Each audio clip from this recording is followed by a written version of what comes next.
નમસ્કાર વિદ્યાર્થી મિત્રો, કેમ છો? મજામાં?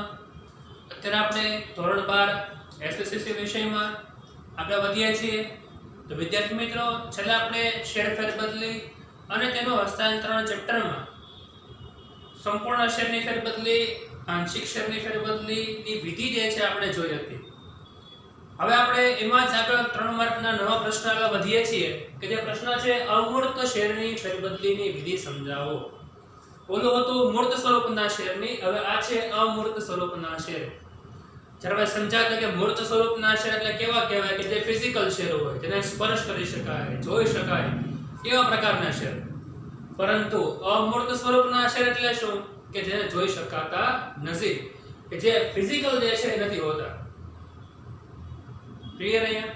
તો હવે આપણે જે છે એની થોડી વિગત મેળવીએ કે જ્યારે 3 માર્કનો પ્રશ્ન પૂછાય ત્યારે આપણે શું લખવાનું છે એમાં એ સમજીએ. સૌપ્રથમ કોઈ પણ શેર ધારક મૂર્ત સ્વરૂપે શેર રાખી શકે છે. ધારો કે તમારી પાસે પહેલાના સમયમાં જેમ કે કંપની ધારો બદલાણો એ પહેલા નિયમમાં જે છે એ મૂર્ત સ્વરૂપના શેરની ફેરબદલી થઈ શકતી હતી, વ્યવહાર થતો હતો. પરંતુ કંપની ધારામાં નિયમ બદલાવાની સાથે હવે આ મૂર્ત સ્વરૂપના શેરની હવે ફેરબદલી કરવી થઈ શકતી નથી, હવે ઉપયોગમાં નથી. તો શું કરવાનું? જેની પાસે હોય એને શું કરવાનું કે ભાઈ જેની પાસે વર્તમાનમાં શેર છે તો એ સ્વરૂપે રાખી શકે છે પોતે, પરંતુ આવી જોગવાઈ અનુસાર શેર ધારક આવા શેરનું વેચાણ કરી શકતો નથી.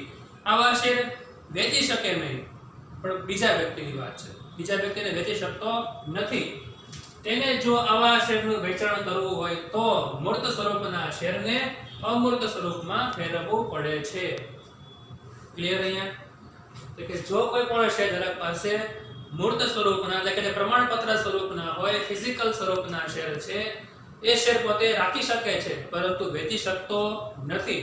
જો એ શેરને વેચવા હોય તો એ પ્રમાણપત્ર એટલે કે નવા શેર ધારકોએ મૂર્ત સ્વરૂપના શેરને અમૂર્ત સ્વરૂપમાં ટ્રાન્સફર કરવા પડે, ત્યારબાદ એ વેચી શકે છે.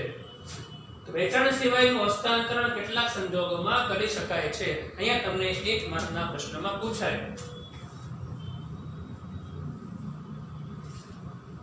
કયા સંજોગોમાં મૂર્ત સ્વરૂપના શેર વર્તમાનમાં જે છે એ હસ્તાંતરણને પાત્ર છે.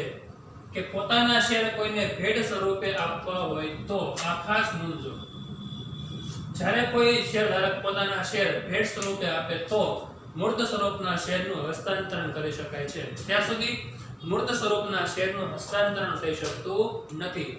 ફરીવાર રિપીટ કરી દઈએ, કયા સંજોગોમાં મૂર્ત સ્વરૂપના શેરનું હસ્તાંતરણ કરી શકાય છે?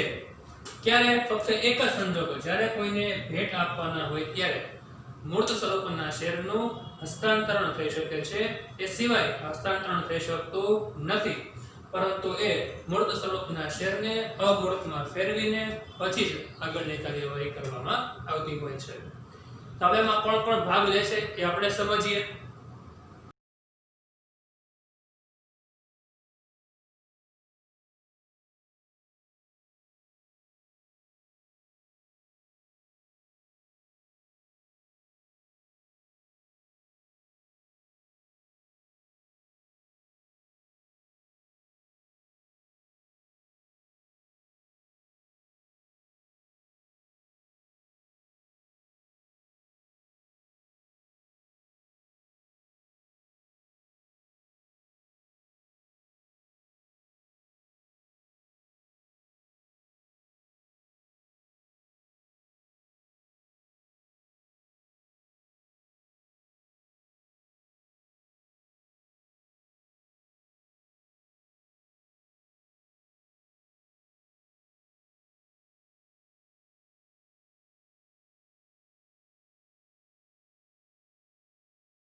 તો વિદ્યાર્થી મિત્રો આપણે હવે બીજા પેરેગ્રાફ તરફ આગળ વધીએ છીએ કે જ્યારે આ પ્રશ્ન પૂછાય ત્યારે આગળ હવે શું લખવાનું છે. જેમ કે કીધું છે આપણને કે અમૂર્ત શેરની ફેરબદલીમાં ડિમેટ શેર એટલે શું થાય. તો પહેલા આપણે ડિમેટ શેરને સમજાવવું પડશે, કારણ કે ડિજિટલ છે, ઇલેક્ટ્રોનિક શેર છે. ઇલેક્ટ્રોનિક શેર માટે આપણે ડિમેટ ખાતું ખોલાવવું પડશે. ત્યારે આ પ્રશ્નમાં આપણે ડિમેટ ખાતું એટલે શું થાય એ થોડું સમજાવવું પડશે. તો અહીંયા જે છે એ ડિમેટ શેર એટલે કે ભૌતિક પ્રકારના શેરને ઇલેક્ટ્રોનિક રૂપમાં નિશ્ચિત પ્રક્રિયા અંતર્ગત પ્રક્રિયામાં ફેરવવા એને કહેવામાં આવે છે ડિમેટ શેર. ક્લિયર કે ભાઈ ડિમેટ શેર એટલે શું કે ભાઈ ભૌતિક પ્રકારના શેરને ઇલેક્ટ્રોનિક શેરમાં રૂપાંતર કરવા એને કહેવાય ડિમેટ શેર. તો આપણને એક માર્કમાં એક પ્રશ્ન પૂછાશે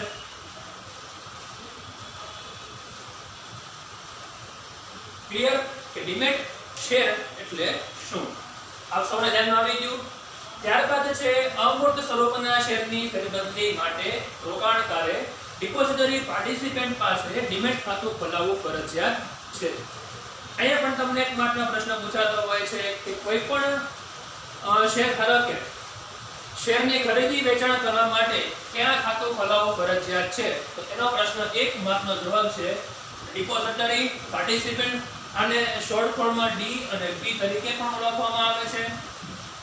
ડીપી એટલે કે ડિપોઝિટરી પાર્ટિસિપન્ટ પાસે. હવે આપણને પ્રશ્ન થાય કે સર આ ડિપોઝિટરી પાર્ટિસિપન્ટ શું છે. તો ભારતમાં જે છે એ આ ડિપોઝિટરી પાર્ટિસિપન્ટ એક સંસ્થા છે. તો હવે આ સંસ્થા કયા પ્રકારે જોવા મળે છે, શું કામ કરે છે આવી સંસ્થા. તો અહીંયા અમૂર્ત સ્વરૂપના શેરની ફેરબદલી માટે આપણે ડિપોઝિટરી પાર્ટિસિપન્ટ પાસે ખાતું ખોલાવ્યું. તો ભારતમાં આવી ડિમેટ ખાતું ખોલતી બે સંસ્થાઓ છે, બે ઓર્ગેનાઇઝેશન છે કે જે જામીનગીરી સાચવવાનું કામ કરે છે. એટલે કે શેર, ડિબેન્ચર આ પ્રકારે જે જામીનગીરી બહાર પાડે છે એને સાચવવાનું કામ કરતી હોય છે.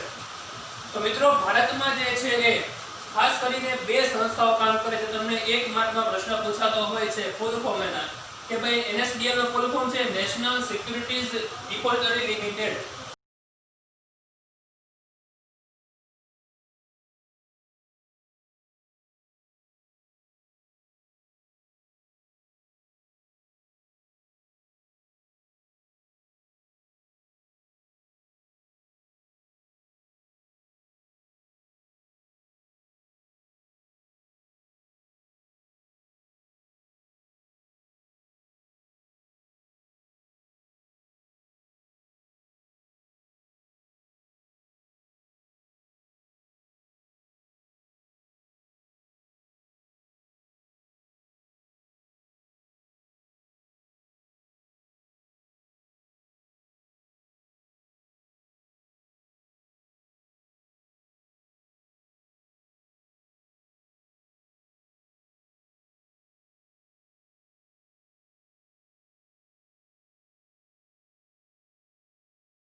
ડિપોઝિટરી લિમિટેડ તો કીધું છે નેશનલ સિક્યુરિટી ડિપોઝિટરી લિમિટેડ અને NSDL નો ફૂલ ફોર્મ છે central depository services India limited.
જાણવા માટે કે ભાઈ આ સંસ્થાની સ્થાપના ક્યારે કરવામાં આવી હતી, તો આજે NSDL જે છે એની સ્થાપના ઓગસ્ટ 1996 માં અને CDSL ની ફેબ્રુઆરી 1999 માં બંનેની સ્થાપના મુંબઈમાં કરવામાં આવેલી છે. આ બંનેની બ્રાન્ચ હેડ ઓફિસ હેડક્વાર્ટર પણ મુંબઈમાં આવેલું છે.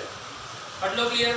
તો હવે આપણને પ્રશ્ન થાય કે NSDL CDSL જે છે એ ડીમેટ ખાતું ખોલવાનું કામ કરે છે, તો હા, પરંતુ એના વતી જે કામ કરે છે, જેમ કે આ સંસ્થા વતી સરકારી અને ખાનગી ક્ષેત્રની બેંકો, ખાસ યાદ રાખજો શું કીધું છે, સરકારી એક, બીજું ખાનગી ક્ષેત્રની બે, શેર દલાલ ત્રણ, તેમજ અન્ય નાણાકીય સંસ્થાઓ ચાર ડીમેટ ખાતું ખોલે છે. ક્લિયર. અહીંયા પણ એક મહત્વનો પ્રશ્ન યાદ રાખો ખાસ. શું પ્રશ્ન પૂછાય કે ભાઈ ડિપોઝિટરી તરીકે જે સંસ્થા કામ કરે છે એના વતી કોણ ડીમેટ ખાતું ખોલે છે, તો NSDL CDSL નહીં ખોલે, પરંતુ એના વતી જે કોઈ પણ સરકારી બેંકો જેમ કે SBI બેંક છે, બેંક ઓફ બરોડા છે, યુનિયન બેંક છે, અથવા ખાનગી ક્ષેત્રની બેંક જેમ કે HDFC બેંક છે, ICICI છે, કોટક મહિન્દ્રા છે, તો ખાનગી ક્ષેત્રની બેંક શેર દલાલો અથવા તો કોઈ પ્રકારના દલાલો હોય કે જે શેર બજારનું કામ જે છે કરતા હોય છે, અને અન્ય નાણાકીય કોઈ પણ સંસ્થા હોય તો એ સંસ્થાઓ આ ડીમેટ ખાતું ખોલી અને જે શેર ધારકો છે એને શેર ફેરબદલીની સેવા આપતા હોય છે. તો આવી સંસ્થાઓ પાસે ખાતું ખોલાવ્યા બાદ તે સંસ્થા ખાતેદારને ઇન્સ્ટ્રક્શન સ્લિપ આપે છે. આ જેનો ઉપયોગ ખાતાધારક શેર ખરીદ વેચાણ માટે કરવામાં આવે છે. એક માર્કનો અતિ મહત્વનો રેર કેસમાં તમે ધ્યાનથી જો વાંચ્યું હોય તો તમને યાદ હોય, ધ્યાનથી સમજાવો તો તમને ખબર પડે જ્યારે પ્રશ્ન પૂછાય ત્યારે કે પ્રશ્ન પૂછાય ઇન્સ્ટ્રક્શન સ્લિપનો ઉપયોગ શું છે. કોણ કહેશે મને? ઇન્સ્ટ્રક્શન સ્લિપનો ઉપયોગ શું છે? તો ઇન્સ્ટ્રક્શન સ્લિપનો ઉપયોગ છે ખાતાધારક શેરનું ખરીદ વેચાણ કરી શકે એટલા માટે. ક્લિયર? આટલા જે છે આ એક એક મુદ્દામાં એક એક માર્કના પ્રશ્નો છે, એટલે ખાસ આ મુદ્દો ખાસ સમજજો. હવે આપણે આગળ વધીએ છીએ નેક્સ્ટ પોઈન્ટ ઉપર. અમૂર્ત પ્રકારના શેરની ફેરબદલી કેવી રીતે થાય છે, આખી પ્રક્રિયા સમજીએ આપણે કે જે તે કંપની પોતાના શેરધારક કોણ છે તે પોતાના કોમ્પ્યુટર ઉપર NSDL CDSL દ્વારા ફાળવાયેલા જે વેબસાઇટ જે છે કે વેબ પેજ ઉપર જોઈ શકે છે. તો વિદ્યાર્થી મિત્રો, આ પણ એક માર્કનો અતિ મહત્વનો પ્રશ્ન છે. જેમ કે પ્રશ્ન પૂછાય કે કંપની પોતાના શેરધારકના ખાતા ક્યાં જોઈ શકે છે, આપણે સ્વાધ્યાયમાં એક માર્કનો પ્રશ્ન છે. તો જવાબ શું લખવાનો છે? આપણે લખવાનું કે ભાઈ કોમ્પ્યુટર ઉપર NSDL CDSL દ્વારા ફાળવાયેલા વેબસાઇટ કે વેબ પેજ ઉપર જોઈ શકે છે. એટલું ક્લિયર?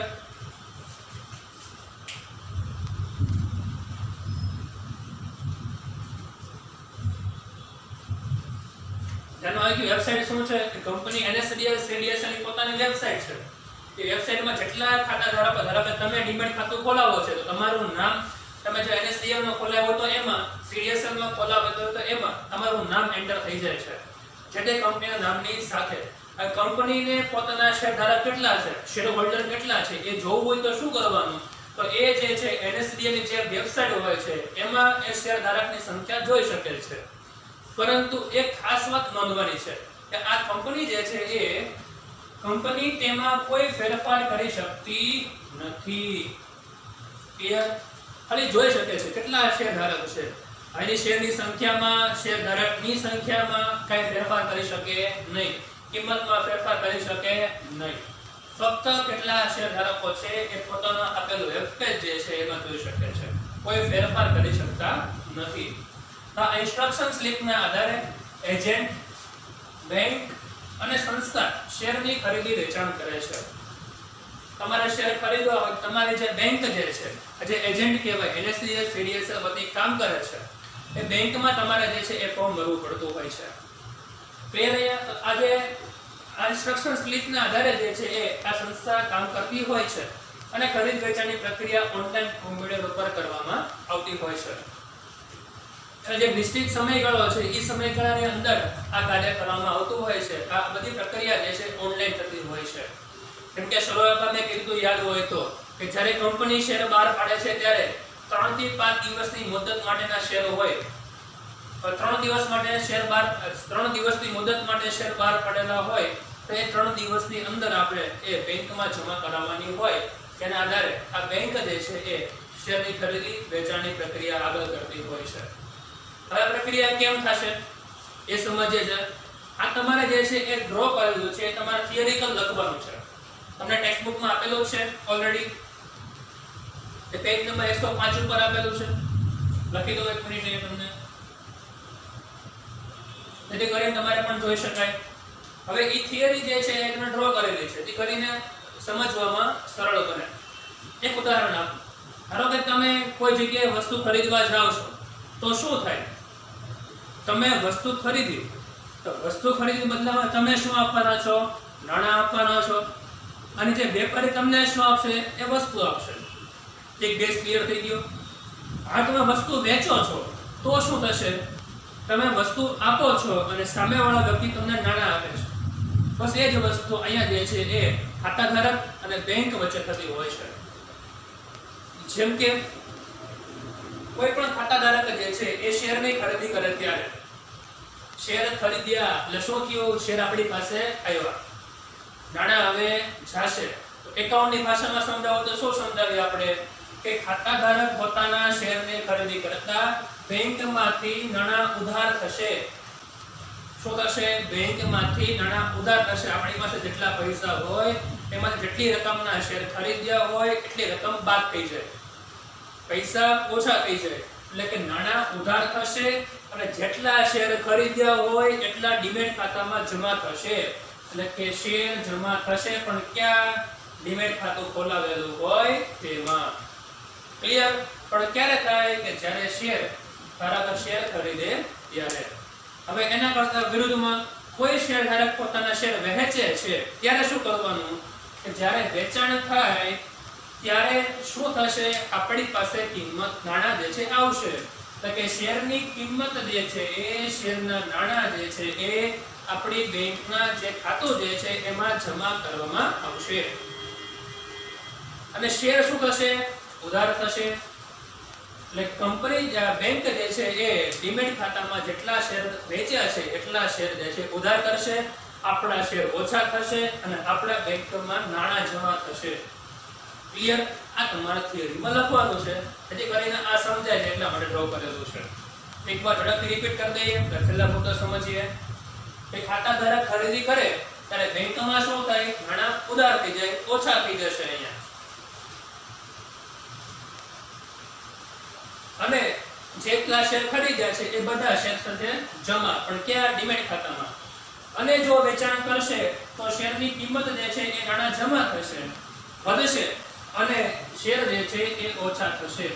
એટલે કે શેર ઉધાર થશે, પરંતુ કેમાંથી? ડીમેટ ખાતામાંથી. આટલું ક્લિયર બધાને?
તો આ પ્રક્રિયા જ્યારે પૂરી થાય એ સમય દરમિયાન ખાસ નોંધવાનું કે શેરની ખરીદ વેચાણ થાય ત્યારે પોતાના પરનું નિયંત્રણ કંપની પાસે હોતું નથી અને કંપનીએ કોઈ કાર્યવાહી કરવાની હોતી નથી. કોઈ શેર ખરીદતું હોય અને શેર વેચતું હોય, જે આખી પ્રક્રિયા છે, તો પ્રક્રિયા દરમિયાન કંપની જે છે એ કોઈ કાર્યવાહી નહીં કરે. કંપની હાથમાં કોઈ નિયંત્રણ નહીં હોય, પરંતુ કોના હાથમાં નિયંત્રણ હોય? કોણ કાર્યવાહી કરશે? તો આ સમય દરમિયાન NSDL CDSL વતી કાર્ય કરતી સંસ્થા બેંક કાર્યવાહી કરશે. નાણાં જમા કરવા, શેર ઉધાર કરવા, શેર જમા કરવા, નાણાં ઉધાર કરવા, આ જે પ્રક્રિયા છે આ બધી જ પ્રક્રિયાનું કામ એ NSDL અને CDSL વતી કાર્ય કરતી જે સંસ્થા છે એટલે કે બેંક છે એ કરતી હોય છે. અને છેલ્લું કે કંપની પોતાના કોમ્પ્યુટર પરના વેબ પેજ પર કોણ નવા શેર ધારક આવે છે અને કોણ નવા શેર ધારક જાય છે તે જોઈ શકે છે. આટલું ક્લિયર બધાને? તો આ અમૂર્ત શેરની ફેરબદલીની આખી પ્રક્રિયા આપણે સમજ્યા છીએ. તો વિદ્યાર્થી મિત્રો આપ સૌને સમજાઈ ગયા હશે. તો આજના હોમવર્કમાં તમારે પેજ નંબર 104 ઉપરથી શરૂ થાય છે આ પ્રશ્ન એ તમારે હોમવર્કમાં લખવાનો રહેશે.